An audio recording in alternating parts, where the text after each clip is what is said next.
If you're like most web freelancers, you've done plenty of freebie jobs and quick changes for clients, maybe even former clients. In fact, you may have built entire websites for free. It may be time to talk about boundaries, the value of your time, and the true cost of a quick change for web designers and developers when you're doing things properly. Quite often, quick changes, like we say they're quick changes, but in reality, what happens is there's a knock-on effect somewhere. We've got to fix, the changes. We add some extra words to a title, and it just wraps onto the next line. And then you look at it on mobile, it doesn't look right, and you got to change the mobile version. And suddenly, this thing that was supposed to be really quick is actually taking you 20 minutes, half an hour, an hour.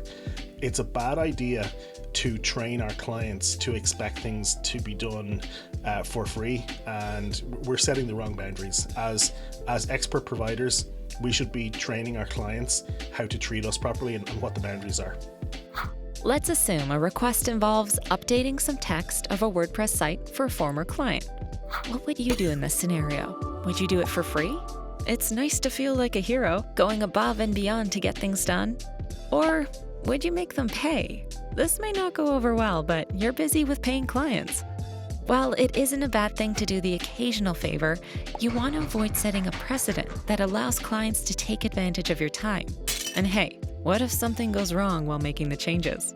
It's important to make sure clients understand that there is no such thing as a quick change for web developers and designers, at least not if you're following the best practices. Tasks like backups and testing are time-consuming, and so is communication with the non-paying client. You've also spent years developing expertise to the point where you can make a change in 5 minutes. Here's a timeline of how a quick change could go if you encounter a few minor issues. Stop whatever revenue-generating activity you're doing for your business or paying clients. Read and review the non-paying client's quick change request. Send a reply to confirm the scope. Read the clarifying reply from the non-paying client, get the login details from your password manager, and email the non-paying client asking them for the new password because it was changed. Get the new password and log into the website. Initiate a full backup of the site. Download the backup because you should always have a local copy. Find the pages that need the quick change, verify details, and make the changes. Test the change again in an incognito window. Go looking for the caching plugin. Purge the cache and test the page again in an incognito window. Quickly check the site to see if there were any adverse effects. Fix the thing that should not have broken but somehow did. Quickly check through the rest of the site again. Briefly debate addressing outdated software and decide it's not worth the risk. Take another full site backup and download it. Log out and prepare an email to non-paying client saying it's done. Remember, you need to test the mobile version, which is broken. Fix the broken text alignment in mobile. Test everything again on mobile, desktop, and tablet. Take another full site backup and download it. Send email to non-paying client letting them know it's done and they should update their site. Try to get back into the flow state for the important work from before. Give up and go for a coffee. This is not even the worst case scenario. There are a lot of other things that could have gone wrong. If you add a staging environment, container, or version control, there could be even more steps, potential issues, and minutes of overhead. Your clients probably don't understand the full scope of what needs to be done. Changing text on a website is not like editing a Word document and hitting save. As a web freelancer, it's easy to ignore or gloss over the invisible, automatic steps, but they are all things that need to be done. When we ignore these steps, so will the client. Why shouldn't they? If you've made changes live for them on a call, you're setting them up to expect all changes are quick and easy. A client won't value it if you don't set expectations by valuing it yourself. Some might argue that for free tasks, you might not do much testing or even take a backup, but this could be risky. Sometimes it's not even your fault. You can log into a website and find something already broken, which you get blamed for. According to the client, you touched it last. Here are a few tips. Check the website and pages you'll be working on before you start work, and make a backup. Don't change anything unless agreed beforehand. If something breaks, fixing that is a separate project.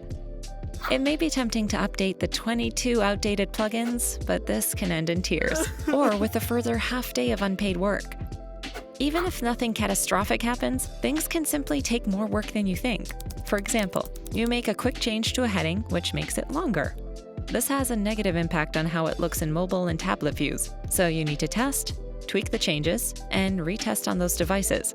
Multiply that for several pages, and a 5-minute task suddenly blows up into 30 or 40 minutes. There is value in doing favors. They help build a relationship and create goodwill. Maybe it's for a charity or a friend. Perhaps there's a testimonial in it for you. Ultimately, you need to make a judgment call. I think that it is okay to do some work for free in certain circumstances.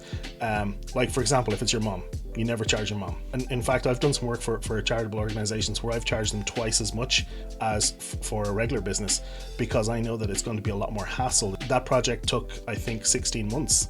I needed to charge that much because otherwise the project wouldn't have been profitable. So it really depends on the specific situation. I would suggest if you're working with friends, either charge them full professional rate or charge them zero. You will start to resent that you're not getting paid full rate for the work, and they will consider that they are paying you, so you should be doing a full professional job for it. And so those two things will start to clash. No matter how you approach quick changes, it's helpful to make sure everyone is on the same page when it comes to making requests. For example, let clients know your timeframes and minimum fees for all the change requests. Have an invoice for quick changes that includes a list of the steps required. This helps clients understand the scope is so much more than just a quick fix. You can also offer a care plan that covers maintenance and a retainer of hours for quick changes. If a client declines or cancels this plan, make it very clear that all future support requests will have to be paid for. If you're looking for a solution to help you manage your WordPress sites, regardless of where they're hosted, you could always give the Hub by GoDaddy Pro a go. It will take a lot of small details off your plate. For example, finding login details, doing backups, running safe updates, etc. See the link in the description to join for free. And if you've liked the series and want to see more of this content, like, subscribe, and hit that notification bell so you don't miss the next episode.